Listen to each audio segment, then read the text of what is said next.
All right, so a student is asking how to use the French curve to create the armhole. Welcome to another episode of Ask Nino Via. You got questions in fashion designing? I've got answers. Let's go. To shape the armhole. Where do we place the French curve onto the muslin if you've just finished draping something? Or if you have paper pattern that you're working with, how do we place the French curve to create the armhole? So I've made this short little video that hopefully will help you clarify and you can see how it's done. So let's do it. So when drafting the armhole, the three cross marks that you have to mark and be aware of is one is at the bottom of the armhole right there, little cross mark right there.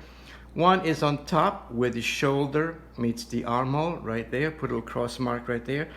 And then one, actually two, right where in the center between the top and the bottom of the armhole, there's two little cross marks, so that when you take this off the form, you will place your French curve in such a way that all three cross marks intersect each other.